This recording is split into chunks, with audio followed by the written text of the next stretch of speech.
sebagai panutan hidup kita. Kalau hanya mengklaim sebagai seorang muslim tapi hidupnya mboten nyambung belas dengan apa yang menjadi pertanyaan tersebut, muslim neng ngapunten musyrik, muslim neng ngapunten dasaripun mboten Quran Sunnah tapi tarmo gandul napa liyane muslim, tapi malah kiblatipun mboten Rasulullah SAW, sehingga Islamnya namun sekedar kedok utawi sekedar KTP. Ini tidak akan menjadi orang yang sukses di dalam menjawab pertanyaan tersebut. Sebab konten yang munafik yang kalau tesannya ya marem jadem mengucapkan kalimat-kalimat Islam bisa mantap, tapi karena hidupnya tidak berkarakter dengan karakter tiga pertanyaan itu, ya mereka termasuk orang yang tidak bisa memberikan jawaban terhadap pertanyaan malaikat tersebut. Sehingga dibutuhkan kejujuran kita sekalian untuk benar-benar kita bisa menjadi orang yang sukses menjawab pertanyaan di atas. Dan kita sedang berbicara tentang mengenal Allah.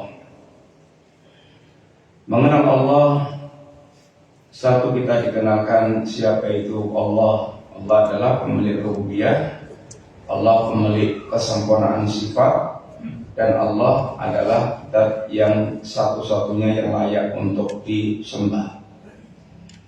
Bagaimana cara mengenal Allah? Cara mengenal Allah yang pertama dengan ayat-ayat Allah yang makhlukah, ayat kauniyah, ayat yang ada dalam bentangan alam semesta.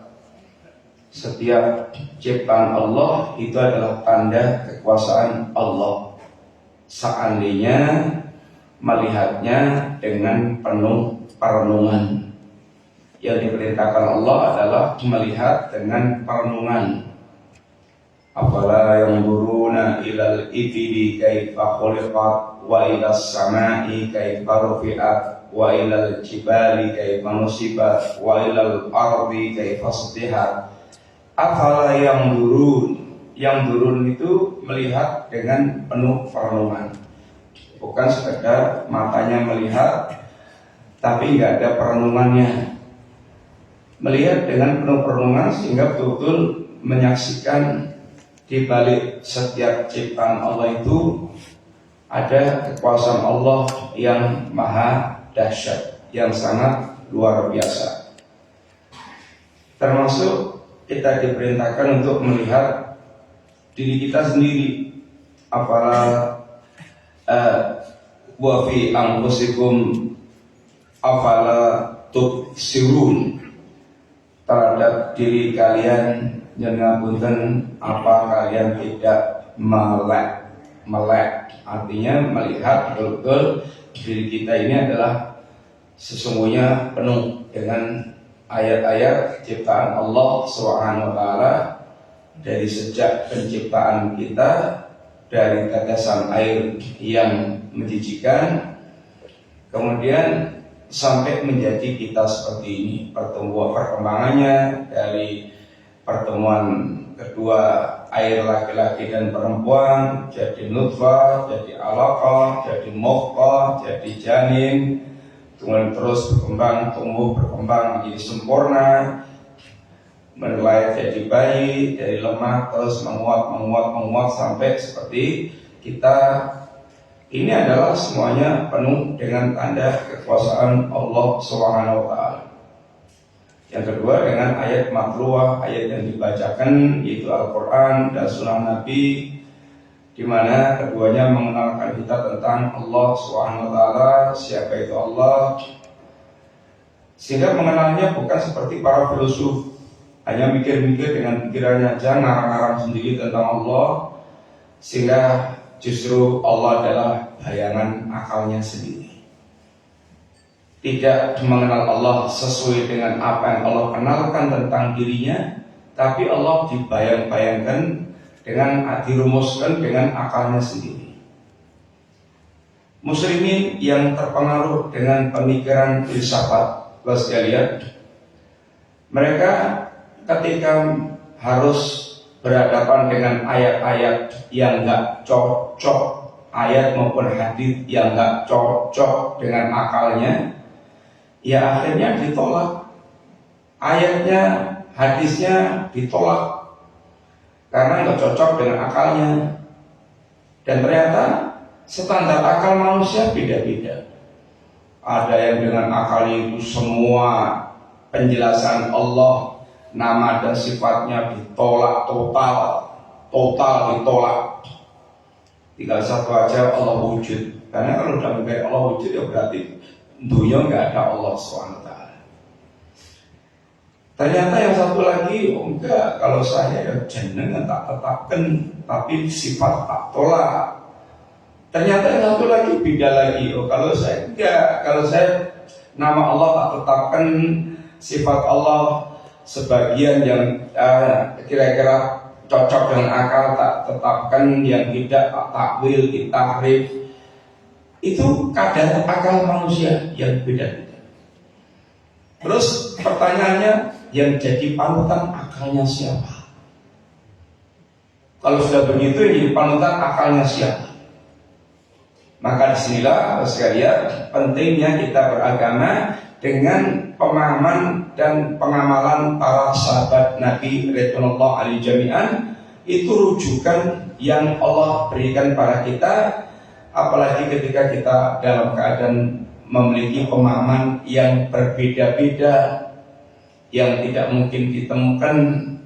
Maka di sini kita diwajibkan beragama itu kembali kepada pemahaman dan pengamalan para sahabat Nabi radhiyallahu alaihim jami'an. Itu menjadi kunci kita dalam beragama, Al-Quran, As-Sunnah, dengan pemahaman para sahabat Nabi radhiyallahu alaihim jami'an. Sekalian, kemudian pembicaraan tentang Allah juga adalah kewajiban kita mentauhidkan Allah dalam semua ibadah. Kemudian kita sedang berbicara tentang contoh-contoh ibadah yang beliau bawakan, yang harus kita totalitaskan, kita tujukan hanya kepada Allah Ta'ala. Kita masuk pada pembahasan wa dalilul khasyah. Nomor bahas mas. Terus okay.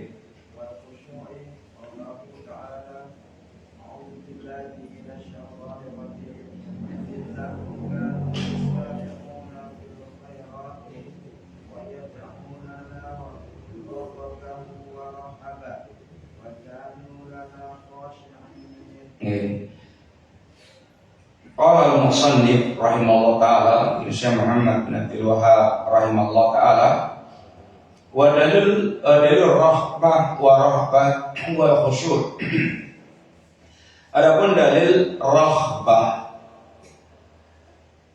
dan rahbah itu apa lawannya?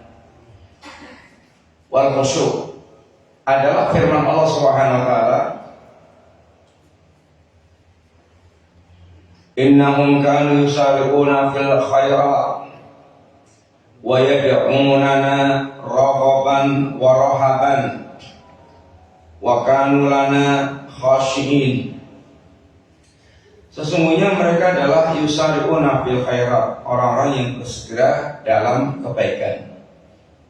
Wa yad'unana, dan mereka ini berdoa kepada kami, ini beribadah karena kami raghaban wa rahaban, penuh dengan harap dan ada rasa cemas.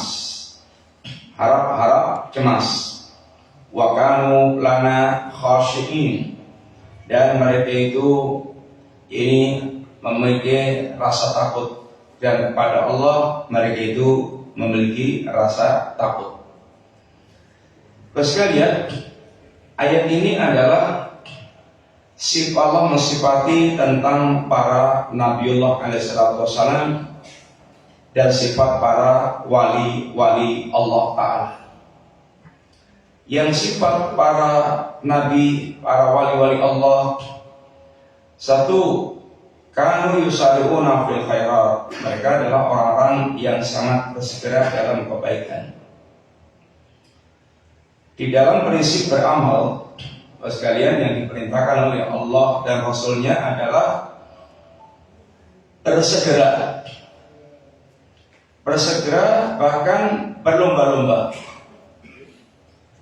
Seperti Allah sebutkan, wasari'u ila maghfirati min rabbikum wa jannatin arduha as-samawati wal ardu uiddat lil muttaqin. Bersegeralah kalian menuju ampunan Allah Ta'ala, yaitu bersegeralah melakukan amal-amal yang akan mendatangkan ampunan Allah Ta'ala. Dan demikian pula bersegeralah meraih surga yang luasnya seluas langit dan bumi. Ini bersegeralah melakukan amal-amal yang akan mengantarkan kita mendapatkan surganya Allah Ta'ala. Diperintahkan kita untuk bersegera, jangan ditunda-tunda. Kemudian juga Allah menggerakkan kita juga, fabidzalika falyatanafasil mutanafisun. Hendaknya untuk urusan akhirat yang janji Allah, yakni berlipat-lipat pembalasan akhirat dibandingkan dengan dunia sekarang ini, untuk sesuatu yang maha dahsyat kenikmatan yang Allah sediakan untuk kaum mukminin, yaitu jannah dan kenikmatan melihat wajah Allah Ta'ala, lilladzina ahsanul husna wa ziyadah, bagi orang-orang yang berbuat baik. Ini kaum orang mukmin bertakwa kepada Allah, bagi mereka adalah al-husna, yaitu surga. Yang surga itu digambarkan oleh Allah Subhanahu wa taala, a'datul ibadiyas salihin mala ainun ra'at wala udhun sami'at wala khatara ala qalbin bashar. Kenikmatan yang tidak pernah mata melihat, telinga mendengar, sekedar terlintas pun enggak, semuanya di luar apa yang terbayangkan oleh manusia dan pernah dinikmatinya. Dan kenikmatan yang lebih tinggi lagi daripada kenikmatan jannah yang seperti itu, az-ziyadah, itu kenikmatan bonus dari kenikmatan ahli jannah, yaitu melihat wajah Allah Ta'ala. Yang kenikmatan melihat wajah Allah Ta'ala itu mengalahkan nikmatnya surga bagi para penghuni surga. Sehingga kenikmatan di atas kenikmatan. Untuk meraih kenikmatan inilah maka hendaknya seorang berlomba-lomba.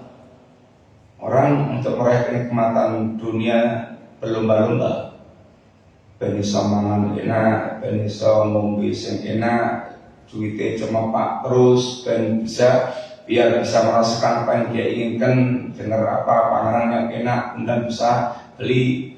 Itu untuk persiapan menikmati gitu, kerja keras apapun dia lakukan untuk bisa menikmati dunia. Yang Allah janjikan kenikmatan yang lebih luar biasa lagi. Manusia untuk mengejar kenikmatan dunia siap melakukan apapun.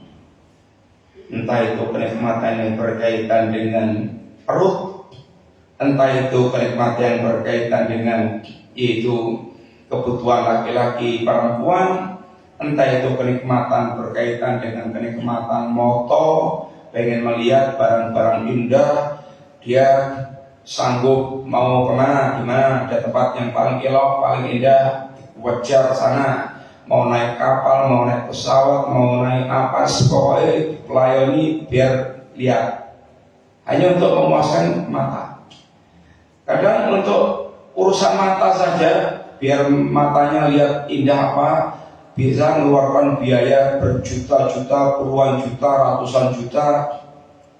Dan dalam rumahnya api, dalam berpatok, ya kenikmatan mata, biar dia rumahnya api, punya ada kolamnya, ada tamannya, ada macam-macamnya, ini dalam ben seneng, ya dibiayai sampai miliaran kalau perlu.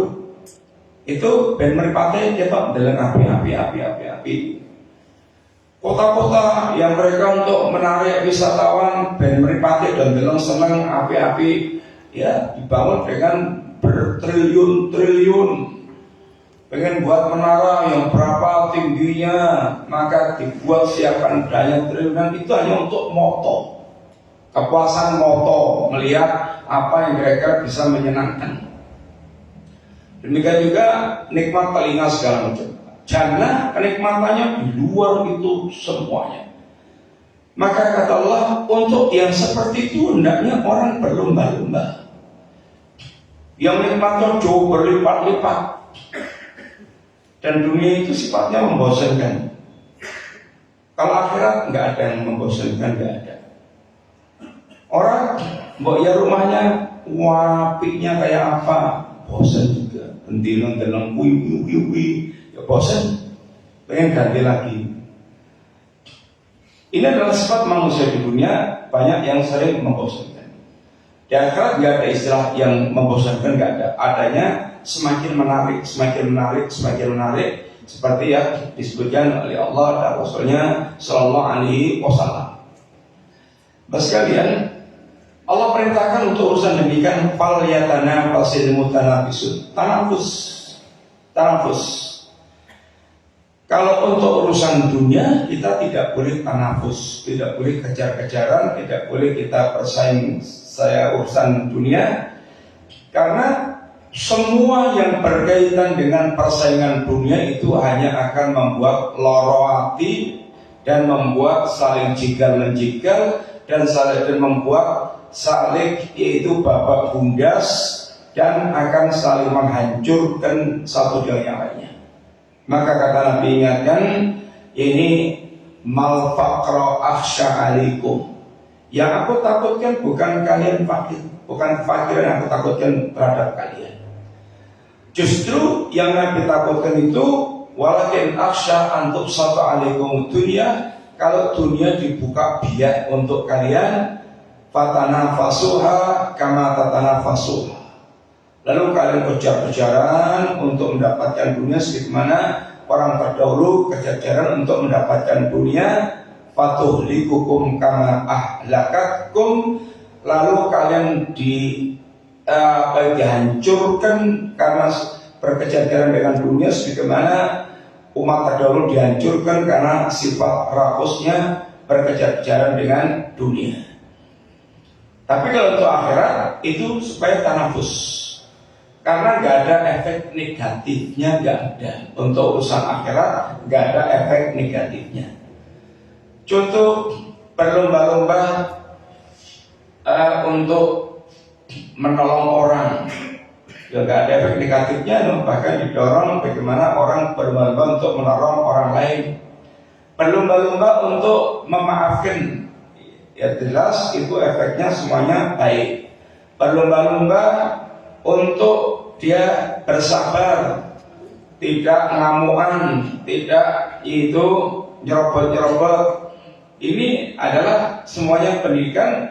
Kalau berlomba-lomba urusan akhirat itu hanya adanya kebaikan dan kebaikan, maka diperintahkan. Tapi kalau bersaing urusan dunia, saingan sugi-sugian, itu biasanya tumpus-tumpusan.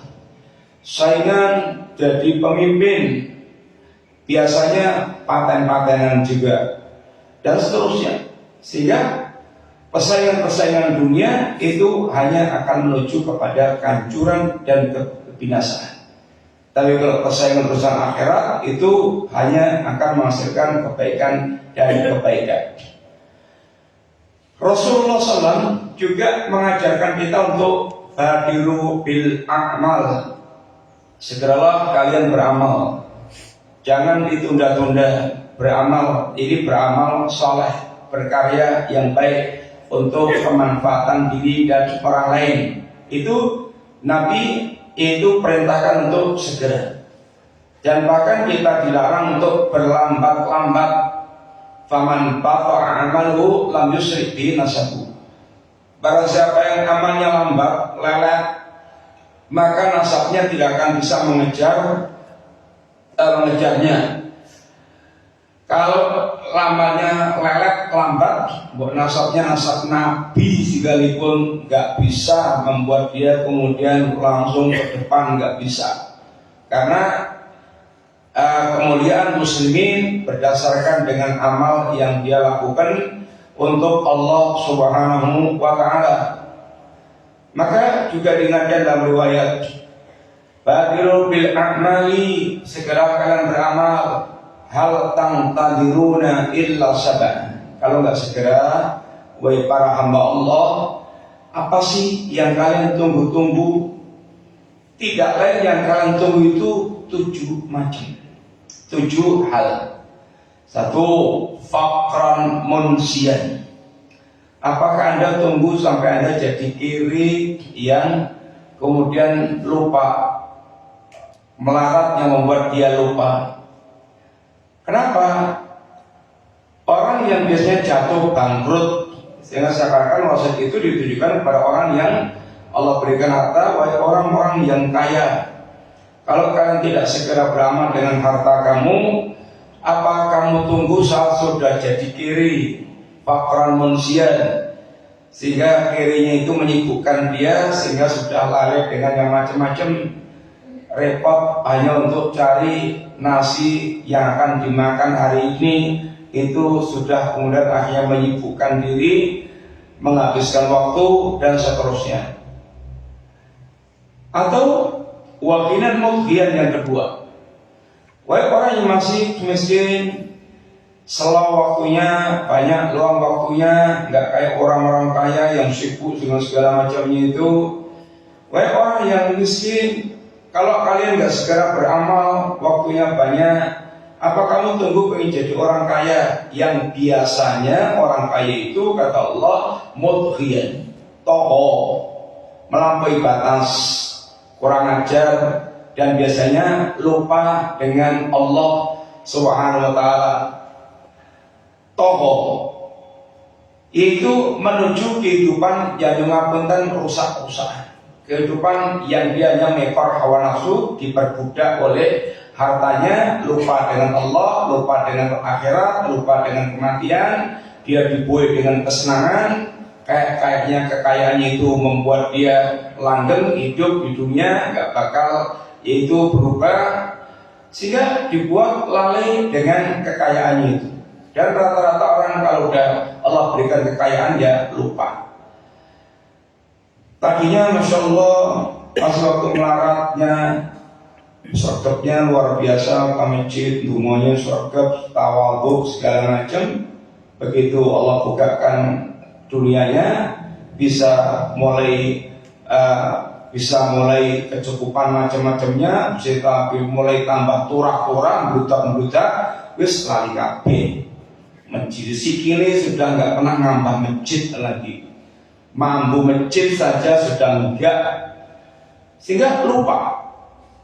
Rumangsanya dia sudah kecukupan semuanya, wis ora butuh, termasuk dengan Gusti Allah juga wis ora butuh, wis ora tau ndonga bareng. Ini kekayaan yang sering membuat orang ini togo, melampaui batas. Akhirnya membuat dia fasik, membuat dia itu durhaka kepada Allah Subhanahu wa ta'ala, lupa dengan Allah yang ngasih semuanya itu. Kalau dicabut langsung gelek, langsung ambrol, ya sudah, nggak bisa apa-apa. Sudah bergedu, omai makrong tingkat 10. Terus Allah berikan gempa, bergetuk, tinggal gelulu, tinggal nangis dulu, melihat ini hartanya hancur. Waktu Allah berikan kemudahan, enggak iring dengan Gusti Allah, maka tunggu saatnya dia tinggal menyesali nasibnya. Makanya yang diajarkan Nabi, justru kalau kita pas dikasih kelonggaran-kelonggaran kayak gitu, suruh banyak ingat kepada Allah Ta'ala. Ingatlah Allah saat Anda ini longgar, nanti saat Anda kesulitan, Allah akan ingat kepada ini Anda. Sehingga saat kita diberikan kelonggaran itu harus lebih banyak ingat kepada Allah Subhanahu wa taala, sehingga nanti ketika kita pas kesulitan betul Allah ingat kepada kita, dan sehingga akan tertolong dalam kondisi saat kita sedang kesulitan. Atau yang ketiga, yaitu wa maradan mufsidan. Apa yang kamu tunggu adalah sakit yang membuat Anda rusak.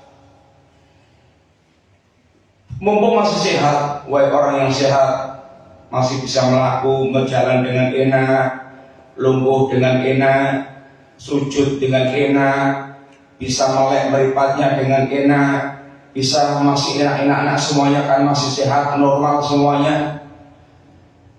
Maka hendaknya segera digunakan untuk beramal.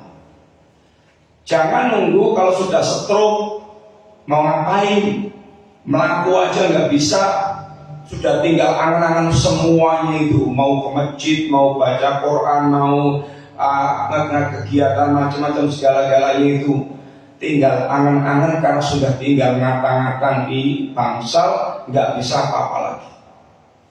Waktu masih sehat, sehatnya digunakan untuk nggak karuan, belingsatan kemana-mana, kemudian menjauh dari Allah Subhanahu wa taala. Begitu ambruk baru kemudian angan-angannya ini macam-macam, jangan bisa apa-apa. Sehingga mumpung masih sehat, digunakan untuk betul-betul senantiasa maksimal melakukan amal-amal yang bisa mendekatkan diri kepada Allah Subhanahu wa taala. Jangan tunggu waktu sudah nggak bisa apa-apa, ndodok nggak bisa, lungguh rajena raiso gelape awake, pokoknya sudah mulai nggak bisa apa-apa semuanya, akhirnya tinggal angan-angan tok. Atau yang keempat, wa araman mufannidan, atau yang ditunggu saat sudah pikun, waktu masih seger, sehat, seger, waras, dia masih fresh ingatannya, disia-siakan. Kalau udah pikun, ya sudah banyak hal yang tidak bisa dilakukan. Mulai aja kadang nggak bisa, keluar rumah nggak bisa balik rumah, walaupun hanya dekat, karena sudah pikun. Sehingga mumpung masih seger, belum pikun, hendaknya betul dimaksimalkan untuk beramal mendekat kepada Allah Ta'ala. Atau yang kelima, wal maut mujizan, kematian yang datang mendadak. Yang kalau sudah datang kematian, maka tidak ada kesempatan lagi kita beramal. Kematian memutus semua kesempatan. Kematian merenggut semua kenikmatan dan memutus kesempatan. Dan kematian sifatnya itu pasti dan mendadak. Datanya kematian pasti asik, gak ada meragukan datanya kematian. Hanya kita ini sering dibuai oleh angan-angan syaitania, terus kalian deleng tonggone mati, deleng koncone mati, deleng orang lain mati, sing mati kayaknya orang lain. Kita nggak akan mati. Ya tahu mati, tapi kita ini seakan nggak akan mati. Oh nyatanya orang siap-siap. Ya seakan yang mati itu orang lain aja. Kitanya nggak akan keserang mati. Sehingga tidak ada persiapan untuk dia menyongsong kematian. Yang Nabi kita mengingatkan kita untuk banyak-banyak mengingat kematian itu supaya tergugah persiapan untuk menghadapi kematian. Akhfiru dzikra hadiwiladda, perbanyaklah oleh kalian mengingat penghancur kelezatan yaitu al-maut. Yang dibalik mengingat kematian itu di sana ada nasyatul ibadah, semangat untuk beribadah, suratul taubah, segera bertaubat, qanatul qalbi, hati yang qanaah, itu akan membuat dia mempersiapkan diri sebaik-baiknya. Sehingga kita diingatkan jangan sampai ini terbuai dengan kehidupan, pala taburna bawal hayatud dunya. Jangan sampai kehidupan dunia, hingar-bingarnya kehidupan dunia membuat Anda selalu tertipu. Apalagi kalau gila jadi pimpinan, gila jadi pejabat, pilihan terus, mimpi terus, adanya mimpi terus. 5 tahun mimpi terus, mimpi nanti pilihan, nanti dipilih lagi, persiapan pilihan lagi, biar dipilih lagi. Itu mimpi sampai tua, sampai kemudian yang belum kubur itu dibuai dengan gitu-gituan terus. Ini sangat melalaikan. Maka berbahagialah orang yang hatinya selalu diberikan kesadaran Allah. Maka yang dikatakan orang cerdas, kata Nabi, ya Rasulullah, ayil mukmin aqyas, mukmin yang cerdas itu yang kayak apa ya Rasulullah? Kata Nabi, aktaruhum lil mauti dzikra wa ahsanuhum lima ba'dau istidadan. Orang yang dikatakan cerdas itu adalah orang yang mereka banyak-banyak mengingat kematian dan dia persiapan terus, memiliki persiapan terbaik. Itu dia orang yang terbaik dalam persiapannya menghadapi hari-hari setelah kematiannya. Atau yang keenam, yang Anda tunggu awid dajjal syarru ghaibin yuntadhar. Apa kamu tunggu datangnya dajjal yang fitnahnya sangat dahsyat? Bisa jadi orang yang mereka ketemu dajjal ini bisa langsung buntal miring sama dajjal, rasanya dia bisa selamat dari dajjal, begitu ketemu karena syubhatnya langsung jadi pengikut dajjal. Dajjal kecil aja di zaman kita membuat orang sudah ini gampang kirut, gampang katut, gampang kesetrum, gampang kelek. Apalagi kalau dajjalnya dajjal akhir zaman yang fitnahnya sangat dahsyat. Kemudian atau yang kalau enggak, yang ketujuh awisa'ah wasa'ah adha wa'am. Atau yang kamu tunggu adalah datangnya kiamat, yang kiamat sangatlah dahsyat perkaranya. Kita diperintahkan untuk menjadi orang yang bersegera dalam beramal. Maka sifatnya wali-wali Allah yang pertama sekalian, yusari'una fil khairat.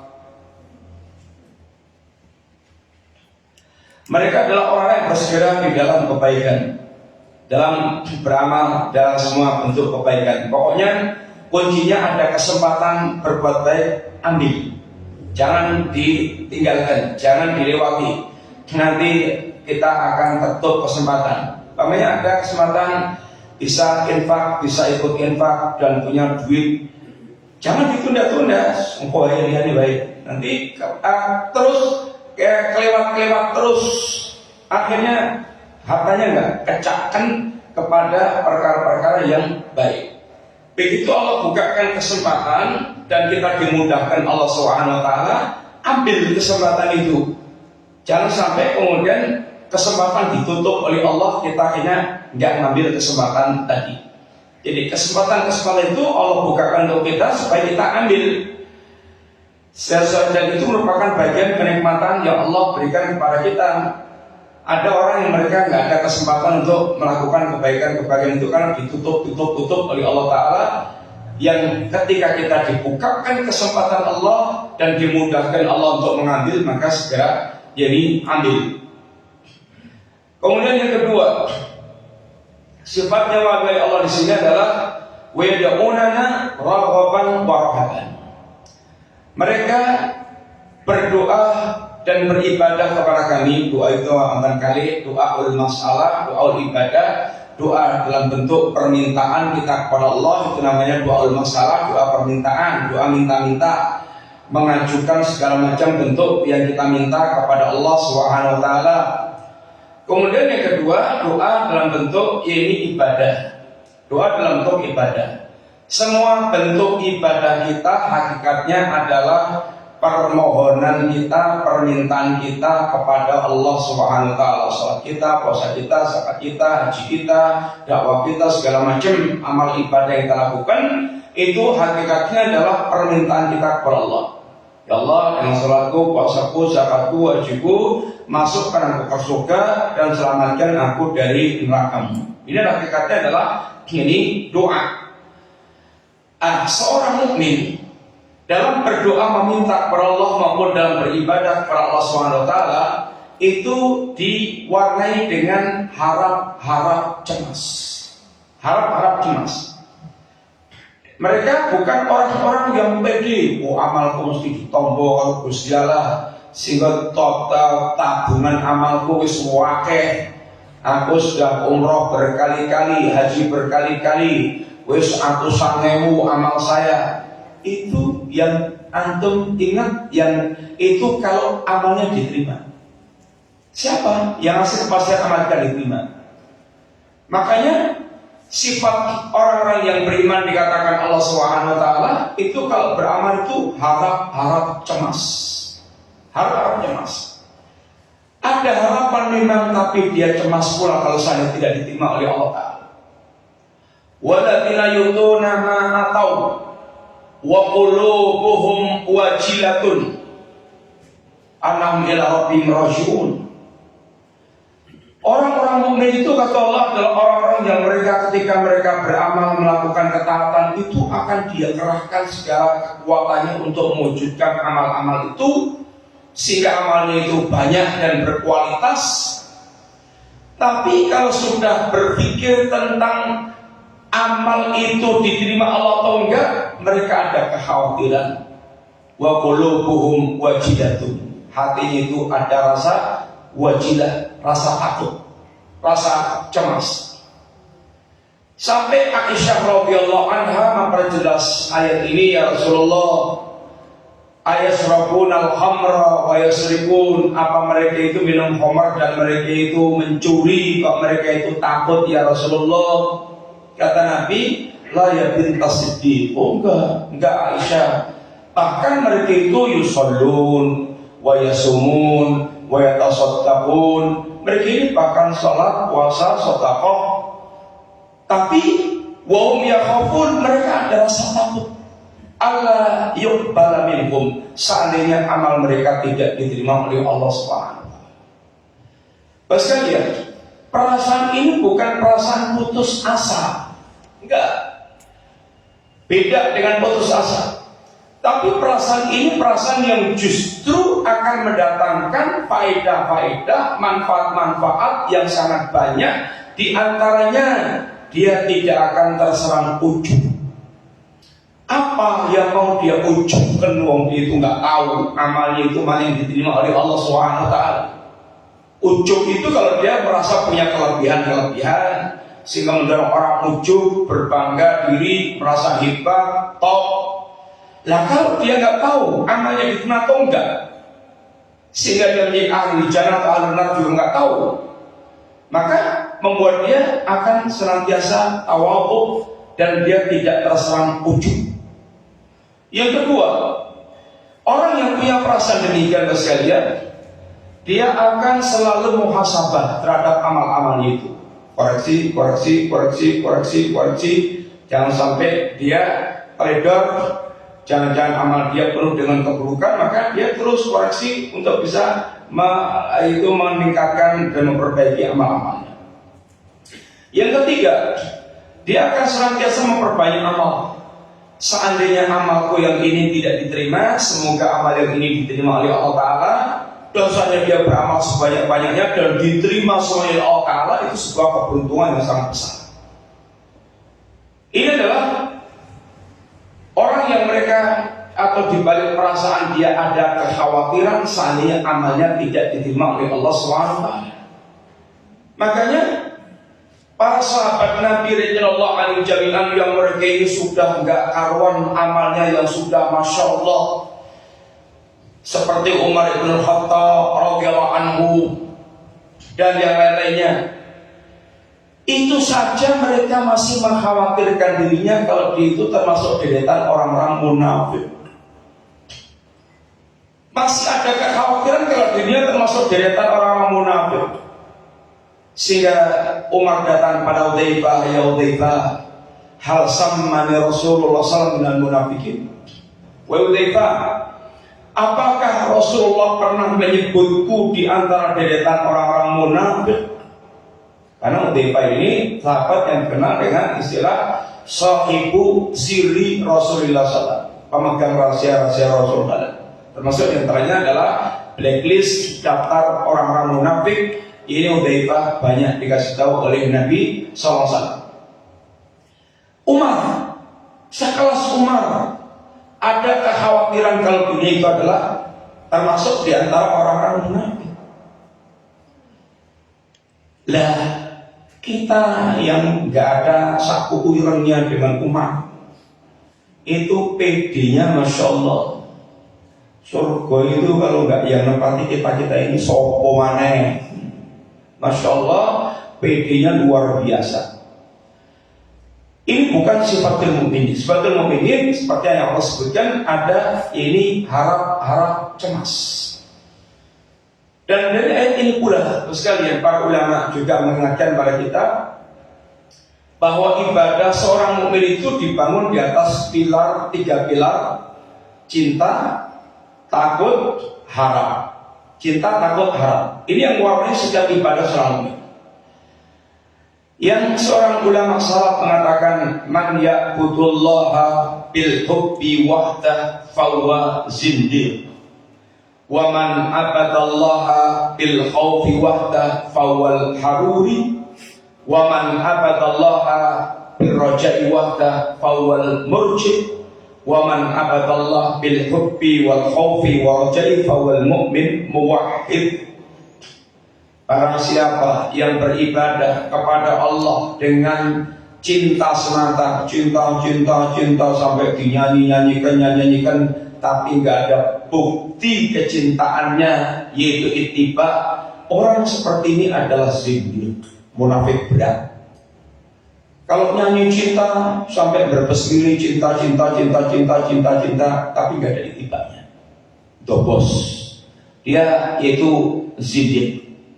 Kalau memang bilang cinta, itu mestinya paling semangat untuk menghidupkan ajaran Rasulullah SAW. Tapi cinta terhadap orang yang mereka menghidupkan ajaran Nabi yang sesungguhnya dikebuki, diusir, kemudian berangas. Ini zindiq namanya. Orang yang mereka itu cintanya tidak dia buktikan dengan itu menghidupkan ajaran Rasulullah SAW. Wa man abadallah bil khawfi wahda fahuwa haruri. Barang siapa yang dia beribadah kepada Allah dengan takut semata, takutnya sampai membuat dia putus asa, maka dia adalah haruri, khawarij. Khawarij orang yang terkenal, kelompok yang terkenal, rasa takutnya tinggi, tapi dia kemudian terjatuh dalam sikap ganas mengkafirkan muslimin, menumpahkan darah muslimin. Ini karena ketakutan yang tidak diimbangi dengan roja, dan sesungguhnya juga akarnya karena kebodohan. Dikatakan orang khawarij adalah orang yang semangat tinggi dalam beragama tapi bodoh, sehingga melakukan hal-hal yang tidak semestinya. Dan waman abadallah birroja'i wahdah fahuwal murji. Barang siapa yang dia beribadah kepada Allah dengan harapan semata, maka dia adalah murji'ah. Murji'ah orang yang mereka itu tidak menjadikan amal sebagai bagian daripada iman, sehingga amal orang itu tidak berpengaruh kepada imannya. Amalnya orang yang paling bejat sama dengan imannya orang yang paling bejat sama dengan imannya orang yang paling soleh, karena amal tidak berkaitan dengan iman. Adapun ahlu sunnah, amal sangat berkaitan dengan iman, sehingga iman orang bertingkat-tingkat, ada yang rendah, ada yang sangat tinggi sekali, dan memang iman itu bertambah dan berkurang, naik turun.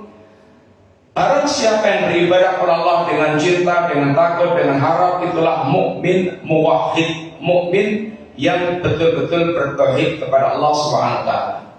Nah, ayat ini mana yang menunjukkan tentang tiga tersebut: cinta, takut, harap. Innahum kanu yusari'una fil khairat. Ini adalah dalil cinta. Kecintaan itu akan membuat orang itu semangat dan bersegera dalam melakukan perkara. Di kehidupan kita ini, sekalian, kalau seseorang itu dipanggil oleh orang yang dia cintai atau diperintahkan sesuatu oleh orang yang dia cintai, semerinding. Pasti itu semangat, itu pasti. Tapi kalau tidak ada kecintaan, berat, sangat berat, malas, walaupun ringan dan dekat mau.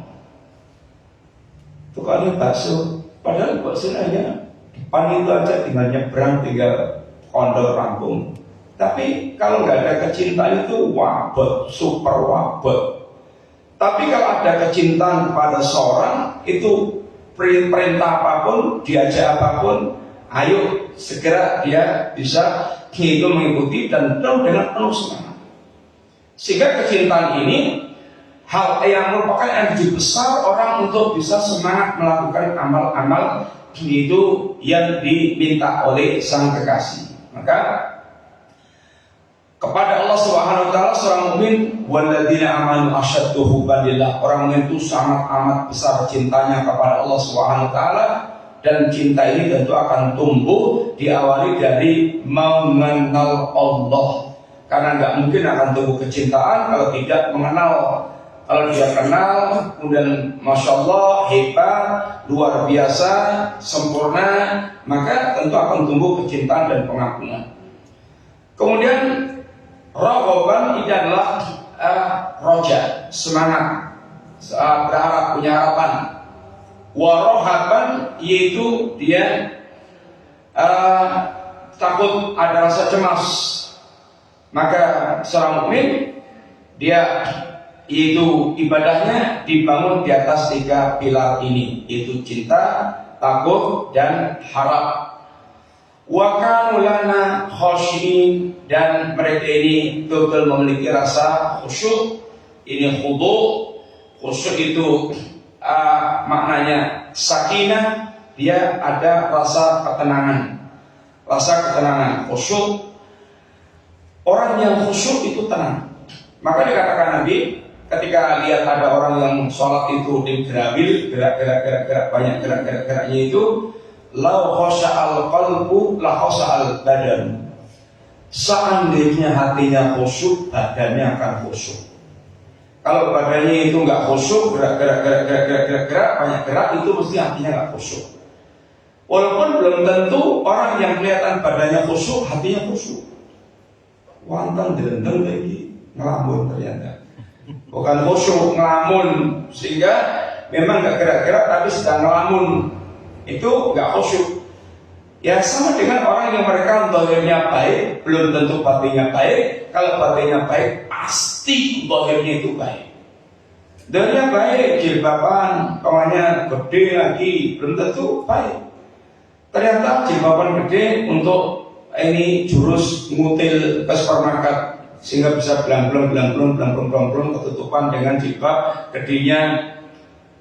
Atau orang kelihatan sholat ke masjid pertama kali malam teko bisik diri, bukan karena ketakwaan, pengen ngamati sopo di kira-kira sing paling apik sandali, di kira-kira sing bisa digawa dicangking muli barangi.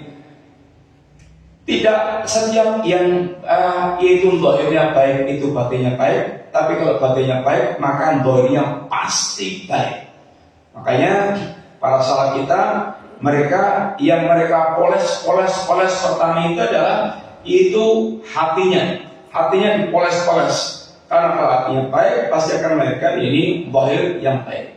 Khusyuk itu maknanya satu sakinah, kedua adalah ini khosyah, khusyuk ini rasa takut.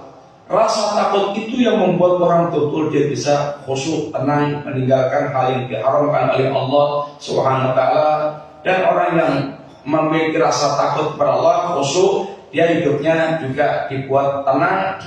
Ini menghadapi segala permasalahan kehidupan yang ada. Sekalian dikirim kita aturakan pembahasan itu tentang rahbah dan ini khasyah. Demikian manfaat. Wassalamualaikum warahmatullahi wabarakatuh. Ada pertanyaan? Enggak ada. Assalamualaikum warahmatullahi wabarakatuh.